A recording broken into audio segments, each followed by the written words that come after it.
여러분 안녕하세요. 미주리대학병원 채플린 박재성 목사입니다. 어디에 계시든지 건강하시기를 기원합니다.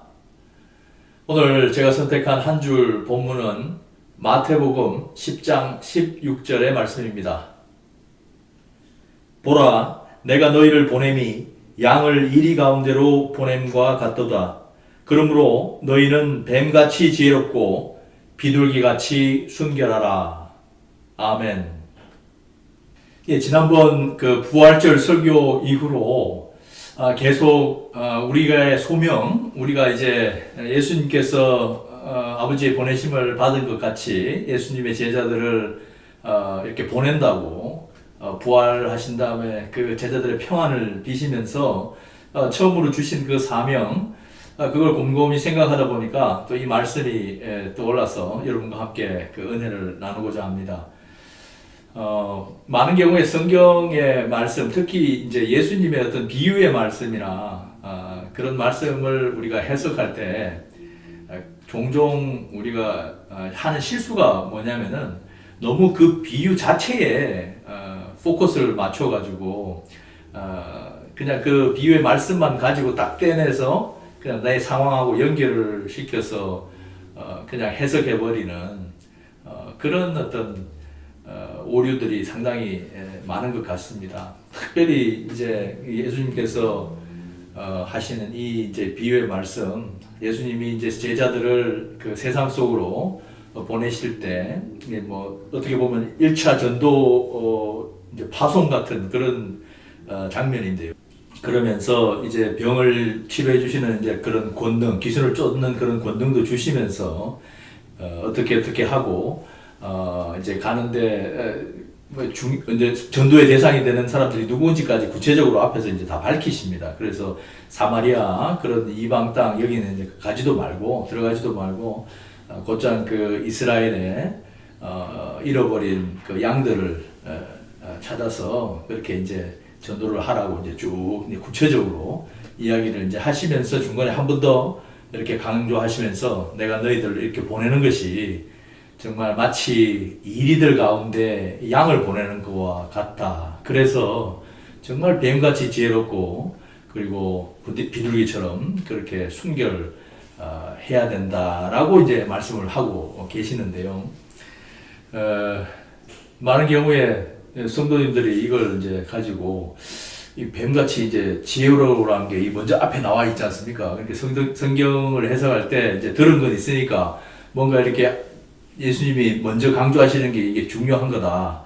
그래서 이제 뱀같이 지혜로우라고 하니까 한 일주일 중에 6일은 정말 이제 뱀처럼 아주 그 지혜롭게 여유 있게 그리고 또 융통성 있게 모든 것을 이렇게 잘 살펴가지고 그렇게 처리해서 이 세상에서도 이기고 그리고 이제 교회에 와서는 비둘기처럼 아주 순전하게 그렇게 예배를 드리면 된다. 그렇게 또 해석하시는 분들이 있더라고요. 우리 채플린 JTV 구독자분들은 어떠실런지 모르겠는데요.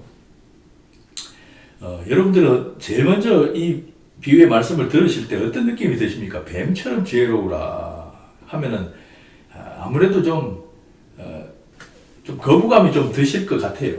대부분 기독교 신자들이 뱀에 대해서, 아니 기독교 신자가 아니더라도 뱀에 대해서 일반적으로 좀 그 느낌이 좋지 않죠.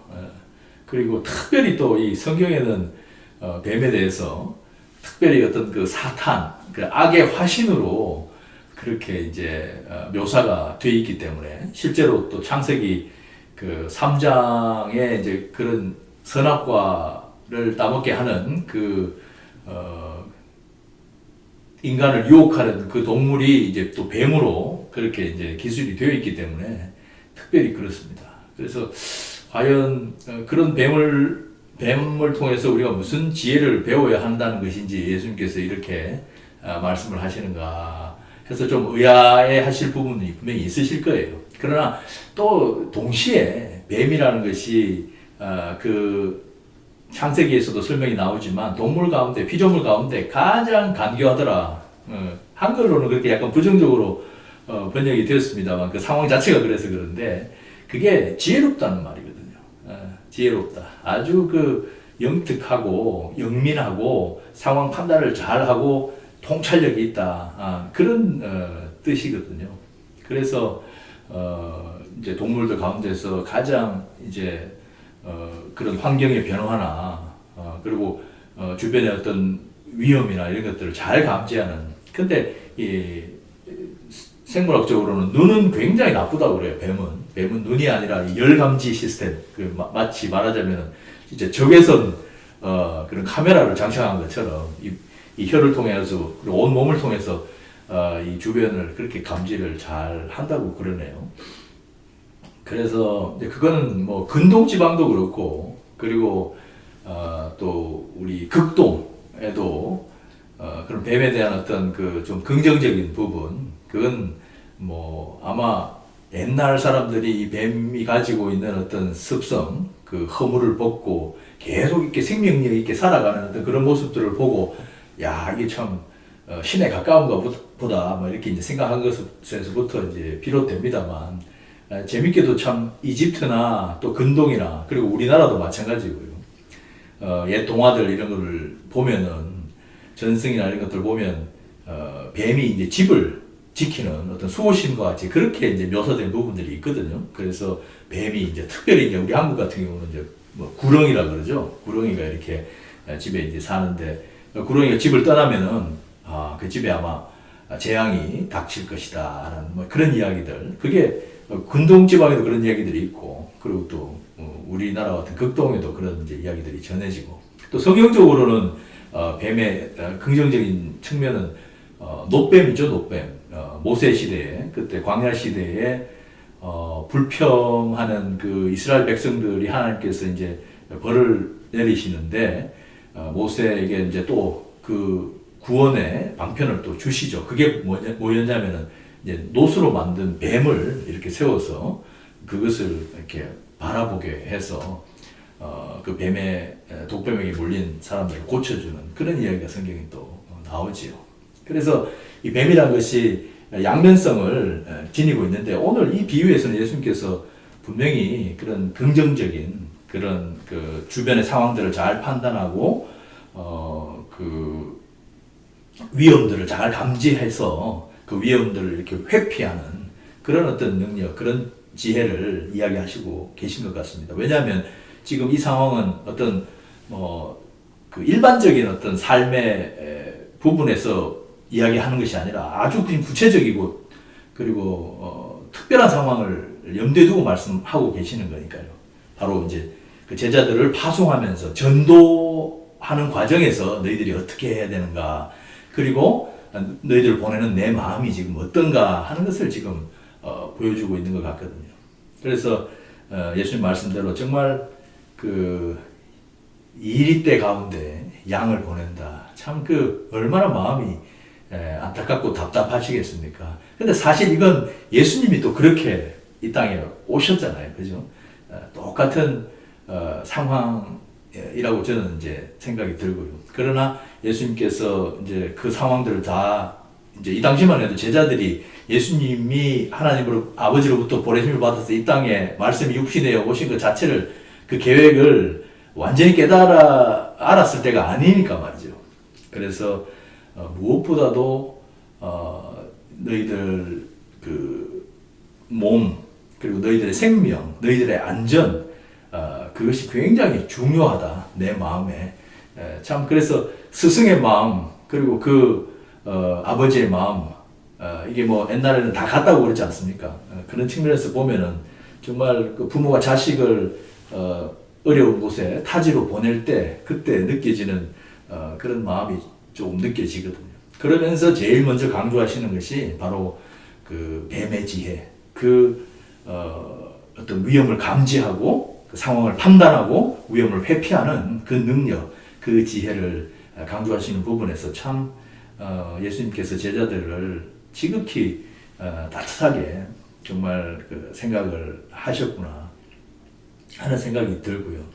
어쨌든 이 뱀처럼 지혜로우라는 부분과 관련해서 제가 하고 있는 목회, 그리고 이제 병원에서의 어떤 일들을 통해서 보면 참 이 말씀이 저는 가슴에 많이 와닿습니다. 왜냐하면 많은 경우에 우리가 병원에서 어떤 성도들을 위로하거나 혹은 그 위험에 처한 분들을 우리가 위로할 때 정말 필요한 지혜가 바로 이 뱀과 같은 지혜거든요. 이게 무슨 말씀이냐면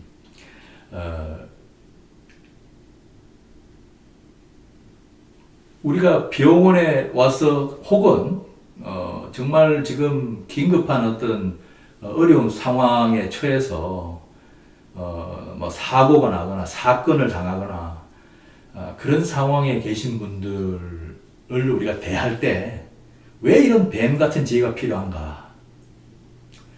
그건 뭐냐면 그런 상황에서는 이 100마디 말이 소용이 없습니다. 소용이 없어요.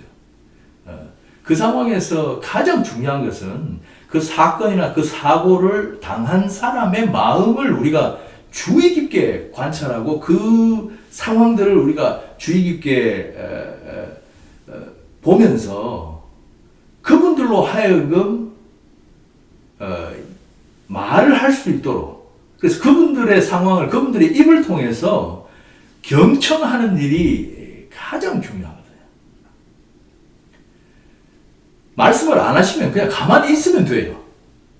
그래서 많은 경우에는 그런 상황에서는, 그런 위기의 상황에서는 말보다 침묵이 더 중요할 때가 있습니다. 네. 그래서 그와 관련해서는 정말 성경에서 그런 지혜를 달라고 구했던 왕이 있었지 않습니까? 그죠? 솔로몬 왕이 바로 하나님께 자신은 너무나 어리고 그렇기 때문에 이 백성들을 다스리고 그리고 그 선악간의 어떤 그걸 분별할 마음이 정말 지혜가 없으니까 뭘 달라고 그럽니까? 그렇죠. 듣는 마음을 달라고 이야기하거든요. Hearing heart. 듣는 마음. 그게 정말 어떻게 보면 지혜 중에 지혜다. 정말 뱀처럼 아주 안테나를 잘 세워서 그 주변에 지금 내가 위로하려는, 그리고 내가 그 어떤 복음을 전하려는 사람의 상황이 어떤지, 그 사람의 심리적인 상황과 감정이 그리고 어떤 것인지 그걸 잘 관찰하고, 그리고 어떤 말이나 제스처를 통해서 그런 것들을 잘 드러내는 것. 단지 경청이라는 것이 말을 귀로 듣는 것만 아니거든요. 그분들의 사소한 행동이나 그분들의 어떤 모습들을 통해서 우리가 더욱더 조심스럽게 그분들의 상황을 경청하는 것. 그게 무엇보다도 중요합니다. 이 말씀이 또 저한테는 그렇게 좀 많이 와닿고요. 그래서 여러분들이 혹시라도 병원이나 뭐 상갓집이나 아니면 뭐 이렇게 어려운 일을 당한 분들에게 이제 위로를 전할 때 정말 이런 지혜가 필요할 것 같거든요. 그래서 제일 중요한 것은 솔직하게 자기의 이제 마음을 전하는 겁니다. 그래서 정말 뭐라고 말씀을 드릴 수가 없습니다. 이런 상황. 저도 지금 어떻게 이걸 말로 표현할지 잘 모르겠습니다. 그렇지만은 제가 당신 곁에 이렇게 있으니까 필요하시면 꼭 말씀을 해주시고, 그리고 또 필요한 게 있으면 먼저 이렇게 이게 필요하신 것 같은데 혹시 어떠신가 이렇게 먼저 또 이야기를 할 수도 있는 그런 어떤 부분들이 가장 좋고, 거기서 굳이 성경의 말씀을 생각나게 하시려고 애를 쓰실 필요는 없을 것 같아요. 다만 이제 그분이 뭐 성경적인 어떤 그 지혜나 또 성경의 말씀이나 막 그런 것을 이야기를 하시면 좀 그런 지혜를 좀 주십시오 하면은 그때는 이렇게 담담하게 이야기를 하실지 몰라도, 그러나 절대로 그런 위기의 상황, 그 상황에서는 이 말을 최소한으로 줄이는 것이 가장 지혜로운 것이고, 그러면서 예수님께서 또 말씀하시는 것이 뱀의 지혜와 함께 비둘기처럼 순결하라. 이 말씀을 이제 덧붙여 주시죠. 당연히 이제 그런 어려움들이나 위험들이나 그런 것이 이제 회피할 수 있고 이렇게 잘 지혜롭게 이제 했다면 동시에 그 많은 사람들에게 나의 어떤 그 인격 혹은 내가 가지고 있는 어떤 진실함 이거는 반드시 드러나게 돼 있거든요. 그게 어디서 나오겠습니까? 그렇죠. 하나님께 대한 그리고 말씀에 대한 순결, 말씀에 대한 순결은 다른 게 아니라 말씀을 순종하고 따르는 그 마음이잖아요. 그 마음이 바로 순결한 것이고 사실 뭐 여러분 솔직하게 말씀을 드리면 우리가 지금 말씀을 믿고 그리고 말씀을 따라서 산다고 하지만 우리 마음속에서 일어나는 어떤 그 죄성 이건 뭐 누구보다도 우리 자신이 스스로 다 잘 알고 있지 않습니까? 우리가 그걸 잘 조절해서 겉으로 드러나지 않도록 우리가 하는 것도 참 큰 참 인격적인 일이지만 툭 터놓고 생각해 보면 이 속에서 일어나는 일들 이게 전부 그냥 다 드러난다면 참 그 말씀 앞에서 또 하나님 앞에서 순결할 자가 또 누가 있겠습니까? 그럼에도 불구하고 하나님께서 분명히 뱀의 지혜와 함께 그리고 이 비둘기의 순결함 그 비유를 드시는데 당연히 이건 성령과 관련이 있겠지요. 성경에서 비둘기의 형상은 바로 이제 성령 하나님의 그 순결함 그리고 마찬가지로 성령은 지혜의 영이지 않습니까? 그래서 이 성령에 대한 이야기를 우리가 빼놓고는 이 부분을 우리가 이해할 수 없죠. 그리고 예수님께서도 때마침 그 부분에 이제 이후에 쭉 풀이를 하시면서 이제 이런 말씀을 덧붙이십니다. 이제 많은 사람들이 이제 핍박을 하고 예수를 전하는 과정에서 이제 그렇게 해서 공회에 넘겨서 이 사람들이 이게 이상한 걸 전한다. 그렇게 해서 이제 사람들이 넘겨주면 이제 종교 재판을 받을 것 아닙니까? 그때도 무엇을 이야기할지 염려하지 말라고 예수님께서 다 말씀을 해 놓으셨거든요. 20절을 보면 이렇게 말씀하십니다. 말하는 이는 너희가 아니라 너희 속에서 말씀하시는 이 곧 너희 아버지의 성령이시니라. 그래서 정리를 해보면 뱀같이 지혜롭고 그리고 비둘기처럼 순결하라는 이 말씀은 먼저는 정말 그렇게 당신의 아버지로부터 보내심을 받은 그래서 이 땅에 정말 이리와 같은 이 세상, 이 험악한 세상에 죄를 지고 가는 어린 양으로 이 땅에 오신 예수 그리스도께서 이제 정말 제자들에게 다시 그 이스라엘의 정말 이스라엘의 하나님의 나라의 그 복음을 전파시키기 위해서 이제 제자들을 파송하시면서 내가 그렇게 온 것처럼 너희들을 보내는 것이 또 그렇다. 그러나 그냥 보내지 않으시는 거죠. 그러면서 당부하시는 것이 바로 이 뱀의 지혜.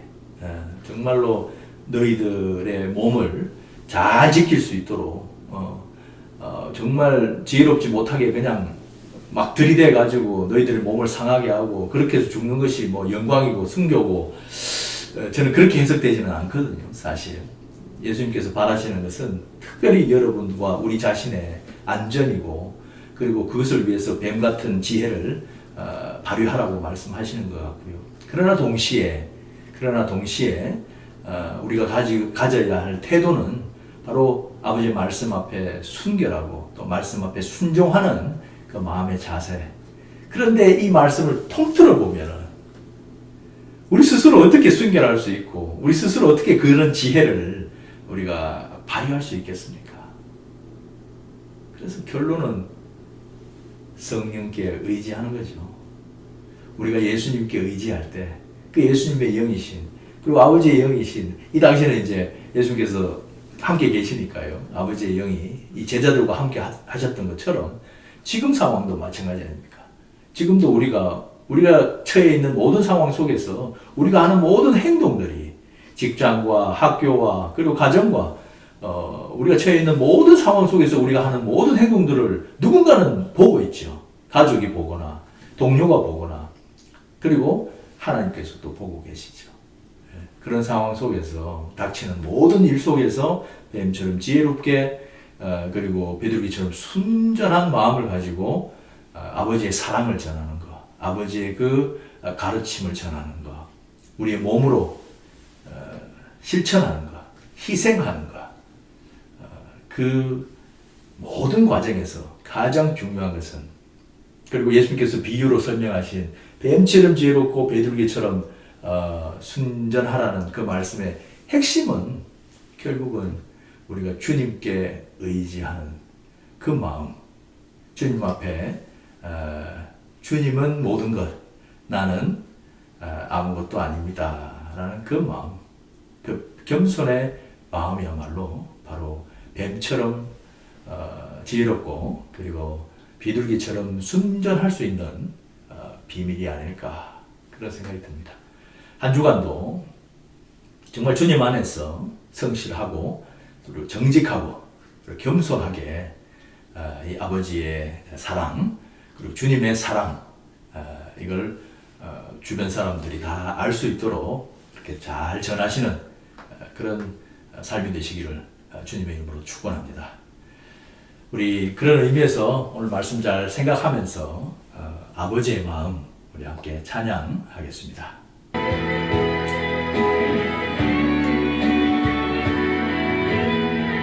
아버지의 마음, 아버지의 마음,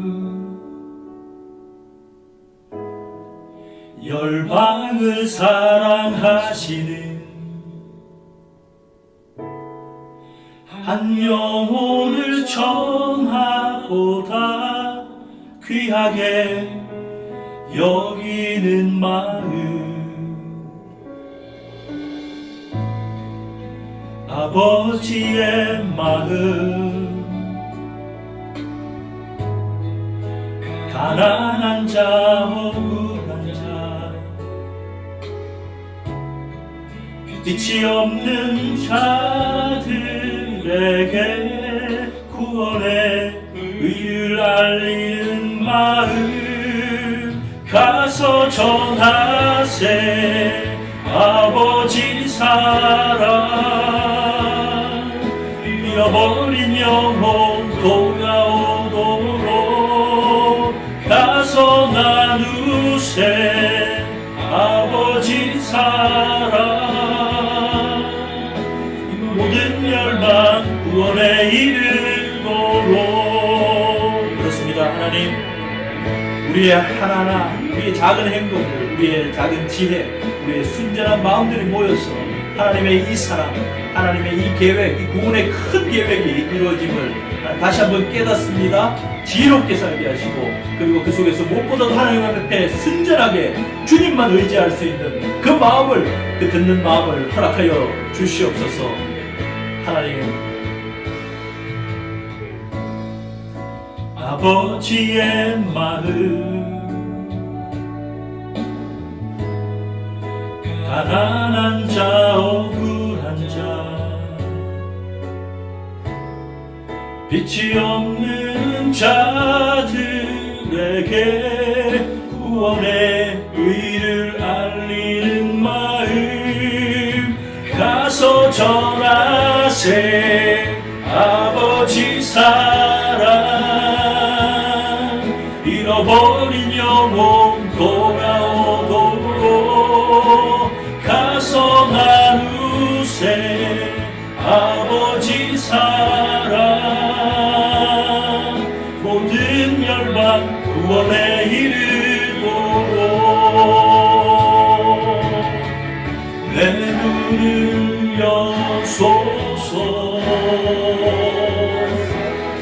내 맘을 여소서,